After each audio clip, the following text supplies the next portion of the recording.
सांस देना प्रभु इतनी तो कम से कम, सांस देना प्रभु इतनी तो कम से कम, तुमसे मिलने से पहले न निकले ये दम। तुमसे मिलने से पहले न निकले ये दम, सांस देना प्रभु इतनी तो कम से कम, सांस देना प्रभु इतनी तो कम से कम, तुमसे मिलने से पहले न निकले ये दम, तुमसे मिलने से पहले न निकले ये दम। सांस देना प्रभु इतनी तो कम से कम, सांस देना प्रभु इतनी तो कम से कम, तुमसे मिलने से पहले न निकले ये दम। तुमसे मिलने से पहले न निकले ये दम।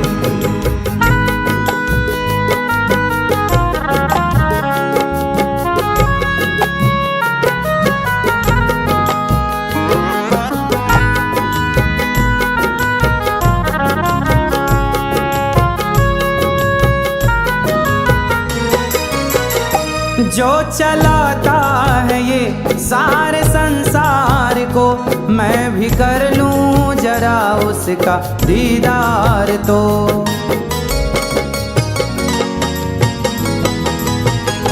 जो चलाता है ये सारे संसार को, मैं भी कर लूं जरा उसका दीदार तो। क्या पता फिर मिले ना मिले ये जन्म, क्या पता फिर मिले ना मिले ये जन्म, तुमसे मिलने से पहले ना निकले ये दम। तुमसे मिलने से पहले न निकले ये दम।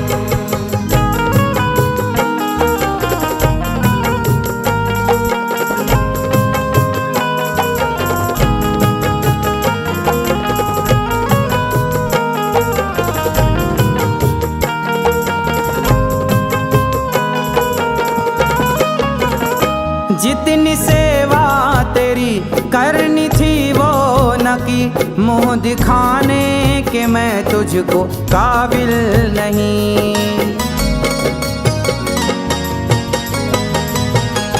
जितनी सेवा तेरी करनी थी वो न की, मुँह दिखाने के मैं तुझको काबिल नहीं। फिर भी मुझको यकीन तू करेगा रहम, फिर भी मुझको यकीन तू करेगा रहम, तुमसे मिलने से पहले न निकले ये दम।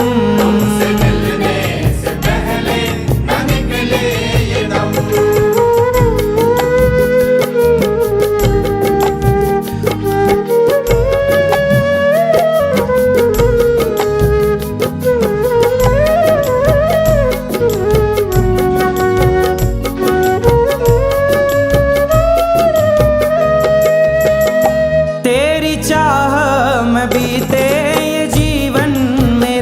एक दिन तो होगा दर्शन तेरा,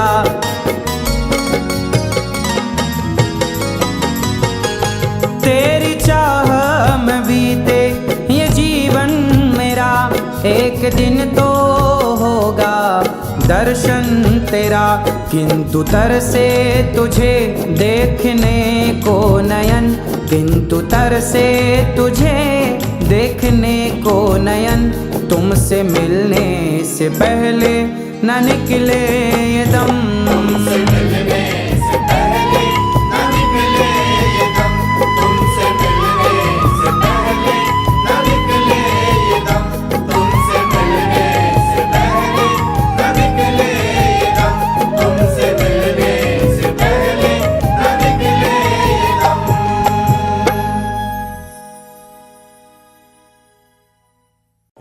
मुझे छोड़ के मत जाओ,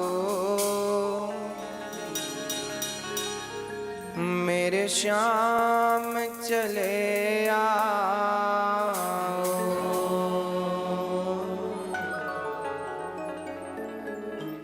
जब गोपियां जब भगवान श्री कृष्ण गोपियों को छोड़कर गए, तब गोपियों की हालत ऐसी थी जैसे पानी से निकालने के बाद मछली की हालत होती है। सारी गोपियां बस कृष्ण कृष्ण कहकर रो रही थीं। एक ही नाम था अधर पर, केवल कृष्ण। कब आओगे, कब आओगे कृष्ण, कब आओगे। सारी गोपियां रो रही थीं। जैसे गाय का दूध श्याम सुंदर पीते थे, आज वो गाय भी, नाम था गंगी, वो गाय भी रो रही थी। कृष्ण का प्रेम ऐसा था, सबको रुलाता था। जहां प्रेम की अधिकता होती है वहां रोना होता है। मां यशोदा ने उस दिन से चूल्हा नहीं जलाया जिस दिन से श्याम सुंदर वृंदावन छोड़कर गए हैं। जरा विचार करके देखिए कि उन गोपियों का कितना प्रेम रहा होगा कृष्ण के प्रति। मां यशोदा बस जिस पालने में श्याम सुंदर सोया करते थे उसी पालने को बस वो देखा करती थी। कभी उठकर जाती उस पालने की तरफ और उस पालने को झुलाने लगती,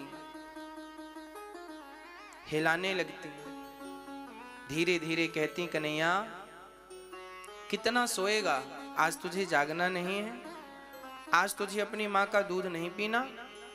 फिर थोड़ी देर बाद बोलती, कितना खेलेगा, आज तुझे सोना नहीं है। पागलों की तरह व्यवहार माता यशोदा करती, केवल कृष्ण प्रेम में पागल हो गई थी। सारी गोपियां आपस में बैठ करके केवल कृष्ण की चर्चा किया करती, कोई बात नहीं थी गोपियों के पास।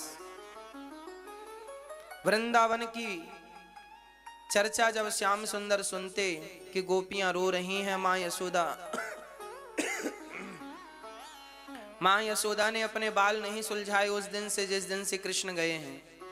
मां यशोदा ने उस दिन से चूल्हा नहीं जलाया जिस दिन से कृष्ण गए हैं। किसी के घर में चूल्हा नहीं जला, बस जीवन जीने के लिए थोड़ा सा पानी पी लेती हैं। यशोदा माँ तो कहती हैं मैं मर जाऊंगी, तब नंद बाबा जाकर कहते हैं यशोदा दूध पी लो थोड़ा सा। यशोदा बोली हम दूध पिएंगी तो जिंदा रहेंगी, और जिंदा रहेंगी तो कृष्ण की याद आएगी, तो ऐसे जीवन जीने से क्या फायदा, हमें मर जाने दो, हमें दूध मत पिलाओ, हम मर जाएंगी, क्योंकि अब जिएंगी तो उसकी याद आएगी, वो छोड़कर चला गया है। नंद बाबा कहते यशोदा यदि तुम मर गई और कल कृष्ण आ गया और बोला कि मेरी माँ कहाँ है, तो बताओ कहीं तुम्हारे वियोग में वो मर गया तो, इसलिए कहीं तुम्हारे लिए वो ना मर जाए, इसलिए उसके लिए तुम्हें जिंदा रहना पड़ेगा यशोदा, इसलिए तुम थोड़ा सा दूध पी लो। नंद बाबा की बातों पर मां यशोदा विचार करती हैं, बात तो सही है, कल को कृष्ण आया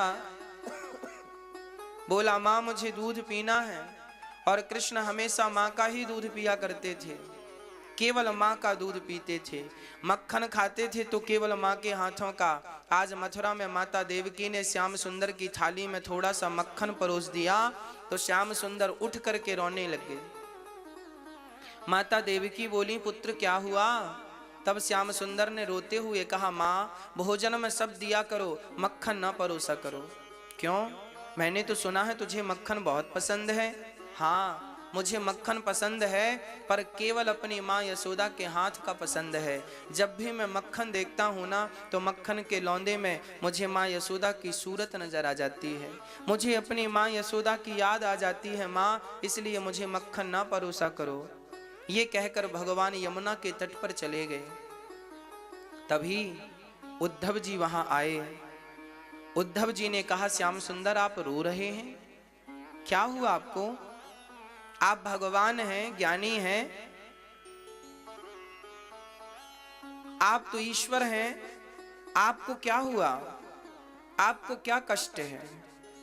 भगवान बोले उद्धव कष्ट मुझे नहीं है, कष्ट मेरी गोपियों को है। अरे तो उनको कष्ट है तो आप क्यों रोते हैं। तब उद्धव ने कहा आप क्यों रोते हैं? तब कृष्ण ने कहा, उद्धव तुमने कभी किसी से प्रेम किया है? उद्धव ने कहा, ना भगवान, मैंने तो आज तक प्रेम नहीं किया। तब भगवान ने कहा, उद्धव, जब कांटा बच्चे को लगता है ना, चोट बच्चे को लगती है ना, तो बच्चा बाद में रोता है, उसकी माँ पहले रोने लग जाती है। बस जब भक्त रोता है तो उसके आंसू आंखों से बाहर जब तक निकलते हैं तब तक तो भगवान सिसक सिसक कर रो पड़ते हैं कि मेरे भक्त को इतना कष्ट हुआ है। जैसे बच्चे के कष्ट पर माँ रोती है, ऐसे भगवान भक्त के कष्ट पर रोने लग जाते हैं। आज मुझे अपनी गोपियों की याद आ रही है। अच्छा, श्याम सुंदर ने कहा, उद्धव क्या तुम हमारा एक छोटा सा काम करोगे? हाँ हाँ, क्या काम करना है? तब भगवान श्याम सुंदर ने कहा,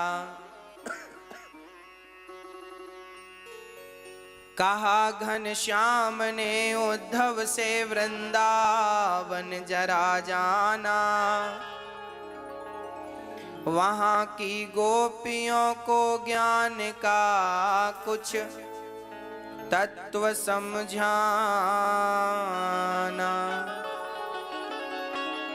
विरह की वेदना में वे सदा बेचैन रहती हैं, तड़प कर आह भरती हैं और रो रो कर ये कहती हैं। गोपियां क्या कहती हैं?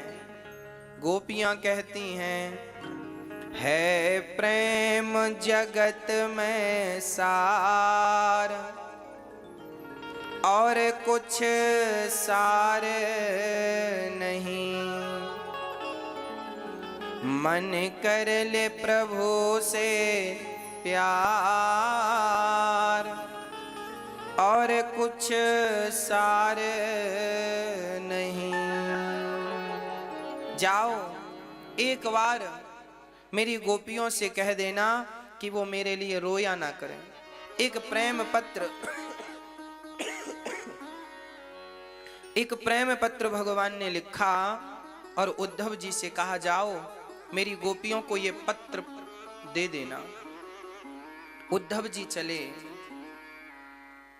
कहा घनश्याम से उद्धव ने, मैं अभी जाता हूँ वृंदावन, जरा देखूं कि कैसा है कठिन अनुराग का बंधन,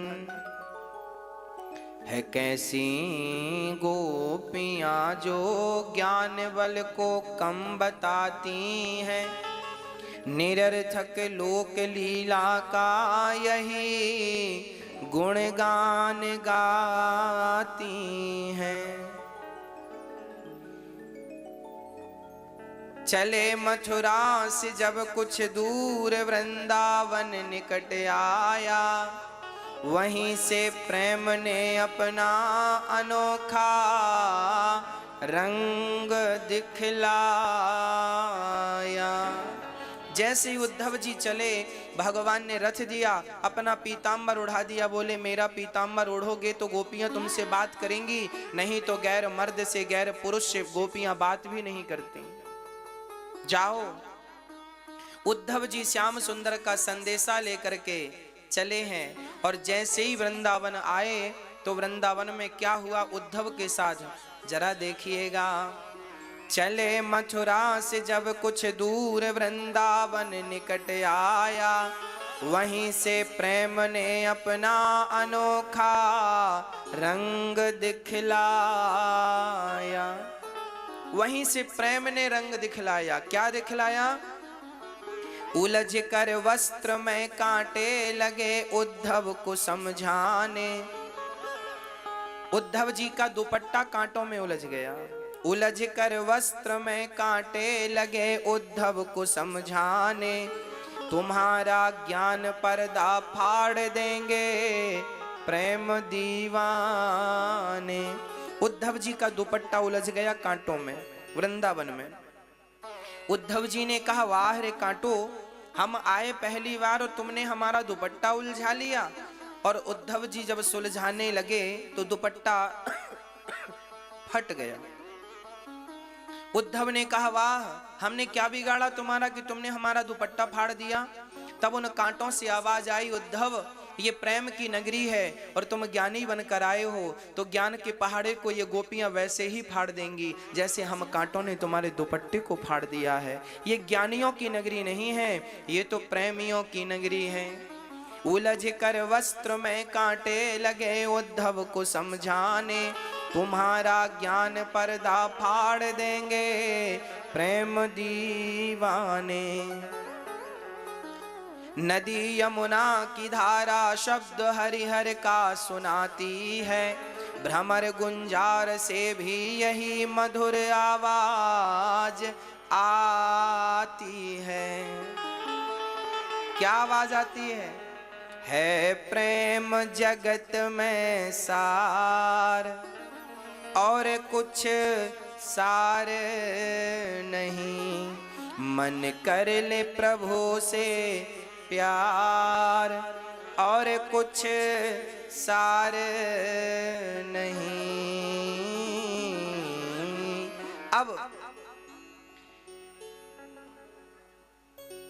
बिटप झुक कर ये कहते हैं, इधर आओ इधर आओ। पपीहा कह रहा, पी कहाँ ये भी तो बतलाओ। उद्धव जी को मानो वृंदावन के वृक्ष बुला रहे हैं, आओ ये बताओ मेरे प्रियतम मेरे कृष्ण कहाँ हैं, उनका हाल तो बताओ कैसे हैं। मानो कृष्ण के वियोग में यशोदा और गोपियों की ऐसी हालत नहीं थी, वहां की वो लता पता भी रो रही थी जिन पर कभी श्याम सुंदर जिनकी छांव में कभी खड़े हो जाया करते थे। वो वियोग उनको भी था। सारी लता पता यमुना की धारा बुला रही है, भौरा गुंजार करता हुआ मानो कह रहा, मेरा कृष्ण कहाँ है, उद्धव बताओ। उद्धव को समझ नहीं आया, मैं किससे मिलूं, पहले किससे बात करूं। तभी उद्धव जी ने किसी बच्चे को देखा, तो भैया सुनो, ये बताओ ये माता यशोदा का घर कौन सा है।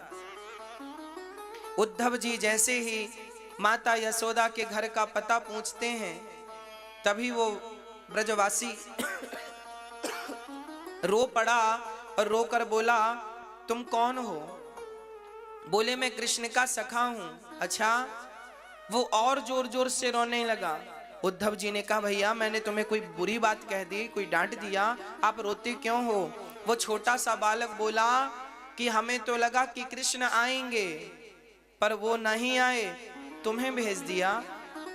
आखिर हमने कौन सा अपराध किया था जो कृष्ण हम सबको छोड़कर चले गए। उद्धव जी ने कहा, भैया ये तो बताओ ये यशोदा माता रहती कहाँ है।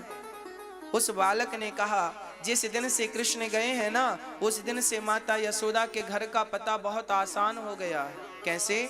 बोले, ये जल की जो धार आ रही है, जिस घर से ये जल की धार निकल रही है, वही घर माता यशोदा का है। तो जल की धार घर से क्यों निकल रही है।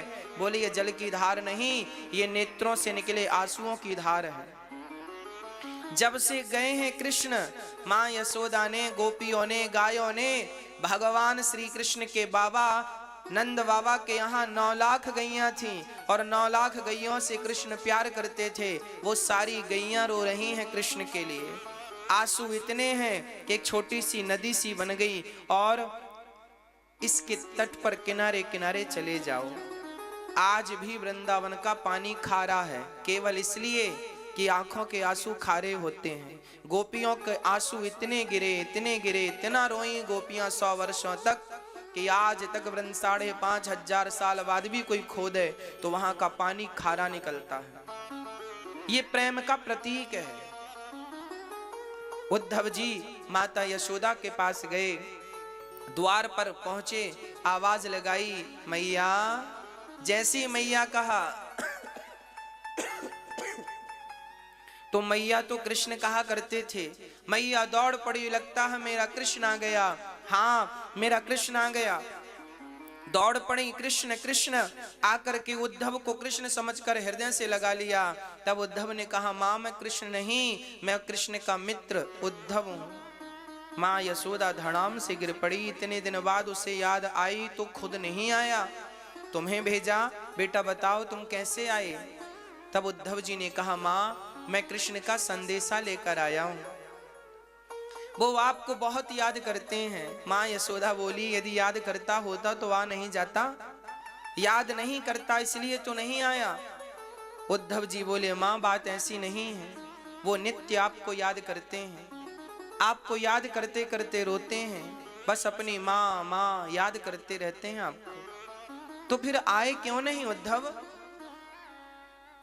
तब श्याम सुंदर की मजबूरी उद्धव जी ने कह सुनाई कि माँ, कृष्ण के दुश्मन जरासंध हैं। यदि कृष्ण आना जाना रखेंगे वृंदावन में तो जरासंध को पता चल जाएगा कि कृष्ण की कमजोरी वृंदावन है, फिर वो आप पर अटैक करेगा, गोपियों पर अटैक करेगा। इसलिए भगवान ने 2 दिन का कहा तो था, आए नहीं, इसलिए नहीं आए। उद्धव जी कहा था कि 2 दिन बाद आऊंगा, तो आया क्यों नहीं? क्या झूठ बोलने लगा है कृष्ण? उद्धव ने कहा, मां कृष्ण नहीं आए, इसमें उनकी मजबूरी थी। यदि वो ये कह देते कि मैं कभी नहीं आऊंगा तो आप सब प्राण त्याग देते, तो आपको जिंदा रखना था, इसलिए उन्हें कहना पड़ा कि मैं 2 दिन बाद वापस आ जाऊंगा।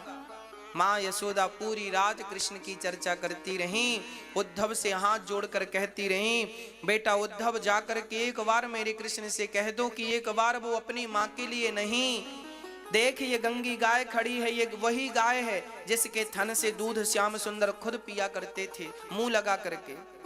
जब से गए हैं ना, इस गंगी गाय ने ना चारा खाया है ना पानी पिया है, बस इसकी आंखों से देख उद्धव ये झरझर आंसू गिर रहे हैं। अरे हम तो इंसान हैं, समझा लेंगे अपने आप को, ये कैसे समझाए, इसे कौन समझाए? एक बार कह देना उस कृष्ण से कि वो अपनी गाय से मिलने तो कम से कम आ जाए, एक बार अपनी गोपियों को तो देख ले, क्या हालत है उनकी। आज उद्धव जी मां समझा रहे हैं, उद्धव जी मां को समझा रहे हैं, मां वो भगवान हैं, न माता न पिता तस्य न भार्या न सुतादयः नात्मीयो न परश्चापि न देहो जन्म एव च। मां ना माता वो भगवान है, ना उनकी कोई माता है, ना उनका कोई पिता है, वो भगवान है मां। ना कोई पत्नी है उनकी, ना कोई पुत्र है उनका, भगवान तो भगवान है। ना वो किसी के पुत्र बनते ना किसी के कुछ बनते, वो भगवान है। मां सर्वव्यापी है। मां यशोदा ने कहा, उद्धव तू मुझे ज्ञान पढ़ाने आया है? अच्छा एक बात बता, किसी प्यासे को प्यास लगी है, वो कहे कि हमें पानी पिलाओ, और तुम कह दो कि भाई पानी क्या मांगता है, आकाश में पानी, पाताल में पानी, शरीर पानी से बना है, 5 तत्वों में एक तत्व पानी है, तो क्या पानी किसी ज्ञान से प्यासे की प्यास बुझेगी? अरे प्यासे को पानी का ज्ञान नहीं, प्यासे को सिर्फ गिलास भर पानी चाहिए। उसी प्रकार उद्धव तू मुझे कृष्ण का ज्ञान मत दे, केवल मुझे कृष्ण से मिला दे बस। मैं माँ हूं और मैं बेटे का ज्ञान सुनना नहीं चाहती, मुझे बेटे से मिलना है। उद्धव जी को समझ नहीं आया कि इस बात पर मैं कौन सी बात कहूं। याद रखना, ज्ञानी जो होता है वो प्रेमी के सामने हार जाता है, क्योंकि ज्ञान मार्ग बंदर के बच्चे जैसा है और प्रेम मार्ग बिल्ली के बच्चे जैसा है। बंदर का बच्चा और बिल्ली का बच्चा दोनों में क्या समानता है, क्या असमानता है, क्या भेद है? बंदर का बच्चा जो होता है वो सदा अपनी माँ को, बंदरिया को पकड़ता है। इस पेड़ से इस पेड़ में छलांग लगाएगी बंदरिया तो माँ कभी बच्चे को नहीं पकड़ती, अक्सर बच्चा माँ को पकड़ता है। और बच्चे ने माँ को पकड़ा है और कल को पकड़ कमजोर हो गई तो गिरने की उम्मीद है, गिर सकता है। परंतु बिल्ली का बच्चा, बिल्ली अपने बच्चे को 7 घर घुमाती है तब जाकर उसकी आंखें खुलती हैं बिल्ली के बच्चे की। बिल्ली अपने बच्चे को 7 घर घुमाती है तो बिल्ली का बच्चा माँ को नहीं पकड़ता, हमेशा बिल्ली बच्चे को पकड़ती है। बिल्ली अपने मुंह से बच्चे की गर्दन पकड़ती है और लेकर के भागती है। याद रखिएगा, जिस बच्चे ने माँ को पकड़ा है वो बच्चा सुरक्षित है, या जिस बच्चे को माँ ने पकड़ा है वो बच्चा सुरक्षित है। एक बच्चा वो है जिसने माँ को पकड़ा है और एक बच्चा वो है जिसे माँ ने पकड़ा है। कौन सा सुरक्षित है?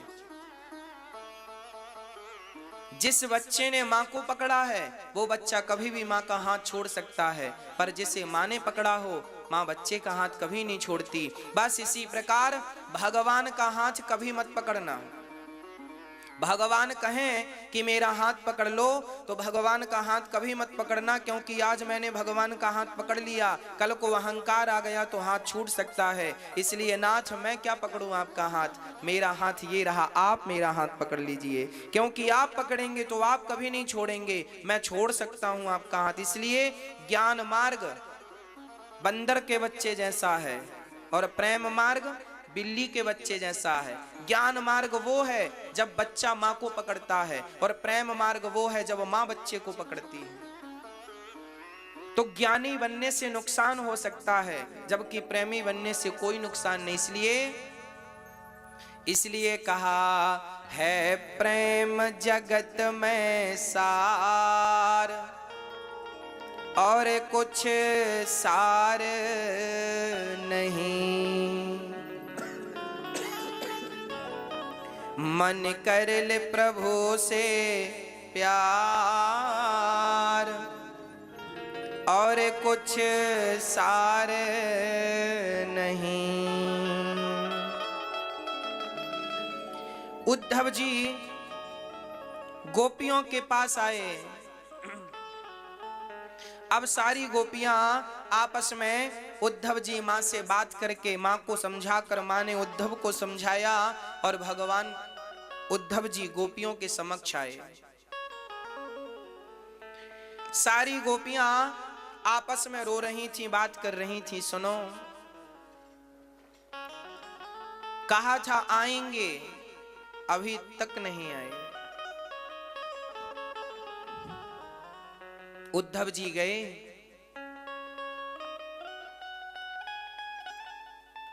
उद्धव जी गए, खड़े हो गए, देखा तो गोपियां बात कर रही थी।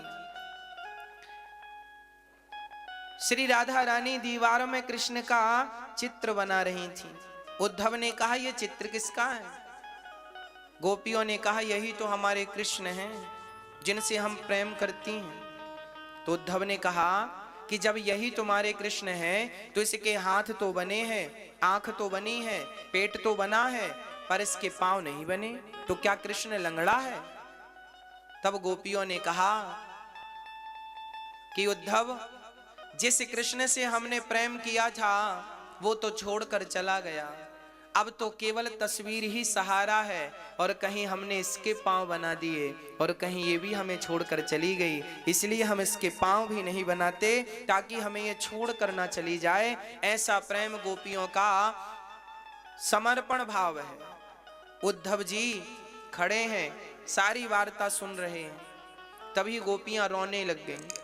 एक सखी बोली, कह के गया था आऊंगा, अभी तक नहीं आया। दूसरी बोली, अब मैं मर रही हूं, अब जीने का कोई अर्थ नहीं, अब मुझे मर जाने दो। तो दूसरी बोली, अभी थोड़ी दिन और जिंदा रह ले, भगवान कह के गए हैं तो आएंगे जरूर, आशा रख पगली आएंगे, आशा रख पगली आएंगे, हरि आएंगे, हरि आएंगे, हरि आएंगे, हरि आएंगे, आशा रख, आशा रख, आशा रख पगली आएंगे, आशा रख पगली आएंगे, आशा रख रख पगली आएंगे, आशा रख पगली आएंगे, हरि आएंगे, हरि आएंगे, हरि आएंगे, हरि आएंगे, हरि आएंगे, हरि आएंगे। आशा रख, जय हो, आशा रख, जय हो, आशा रख पगली आएंगे, आशा रख पगली आएंगे। एक सखी बोली आशा रखें कब तक, कह के गए थे आएंगे, अभी तक नहीं आए। पहले मुख चंद्र दिखा करके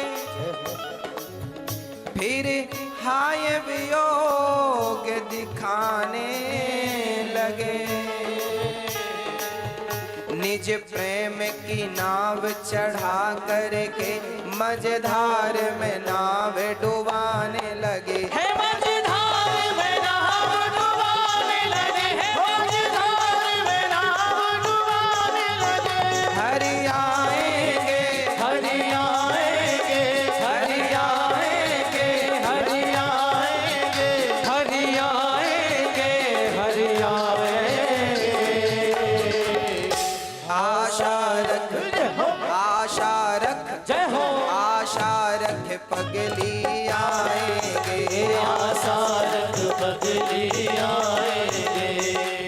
दूसरी सखी बोली इस कृष्ण ने हमें हंसाया कम है और रुलाया बहुत है, बस एक ही बार हंसा करके अब सारी उम्र रुलाने लगे। करुणा करनी तो दूर रही, करुणा निधि हो के रुलाने लगे। हे करुणानिधि होके रुलाने लगे, करुणानिधि होके रुलाने लगे।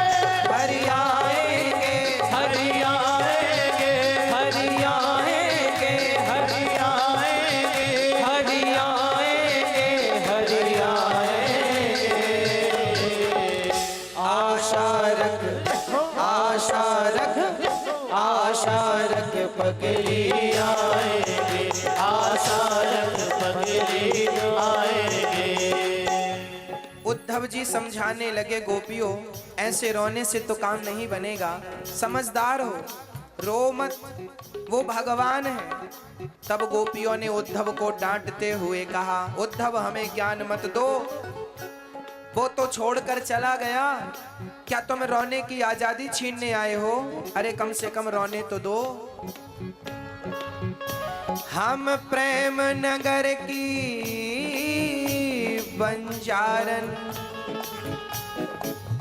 जप तप और साधन क्या जाने। हम प्रेम नगर की बंजारन, जप तप और साधन क्या जाने। हम श्याम नाम की दीवानी, नित्य नैम के बंधन क्या जाने। हे नित्य नैम के बंधन क्या जाने, नित्य नैम के बंधन क्या जाने। हम ब्रज की भोली गवारनिया, ब्रह्म ज्ञान की उलझन क्या जाने। मेरे और मोहन की बात एक मैं जानूं या वो जाने। हो एक मैं जानूं या वो जाने, एक मैं जानूं या वो जाने। हरि आएंगे, हरि आएंगे, हरि आएंगे, हरि आएंगे, हरि आएंगे, हरि आएंगे। आशा रख, आशा रख, आशा रख पगली आएंगे, आशा रख पगली आएंगे। प्यार झूठा सही है, जय हो। प्यार झूठा सही दुनिया को दिखाने आजा।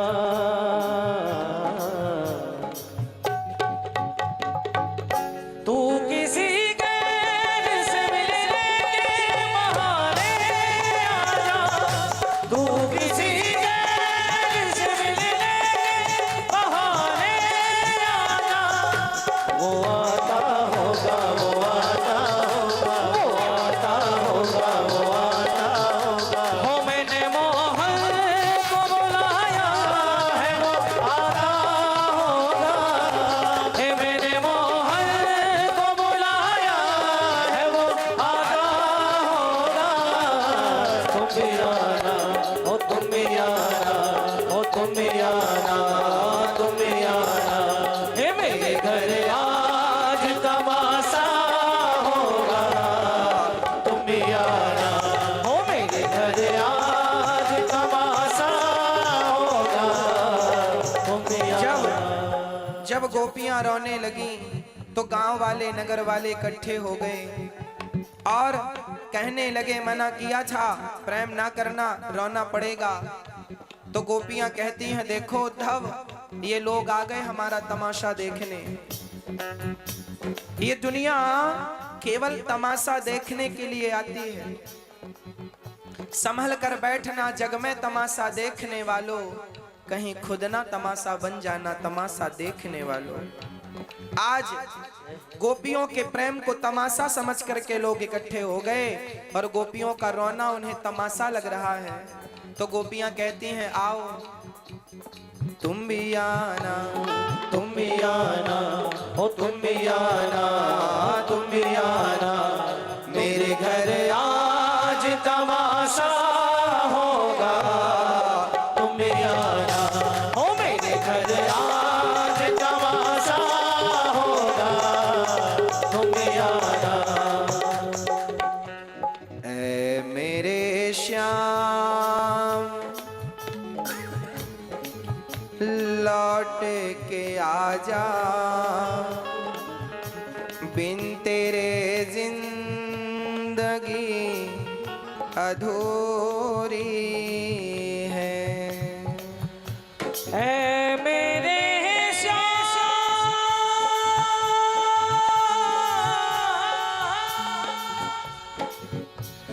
लौट के आजा।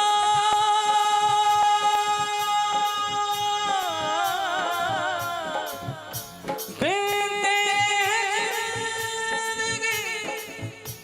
अधूरी है। आके तू देख मेरी हालत को। बिन तेरे हर खुशी अधूरी है। ऐ मेरे श्याम लौट के आजा। बिन तेरे जिंदगी अधूरी है। आके तू देख मेरी हालत को। बिन तेरे हर खुशी अधूरी है। ऐ मेरे श्याम लौट के आजा। बिन तेरे जिंदगी अधूरी है। बिन तेरे हर खुशी अधूरी है। ऐ मेरे श्याम लौट के आजा, बिन तेरे जिंदगी अधूरी है। आके तो देख मेरी हालत को। बिन तेरे हर खुशी अधूरी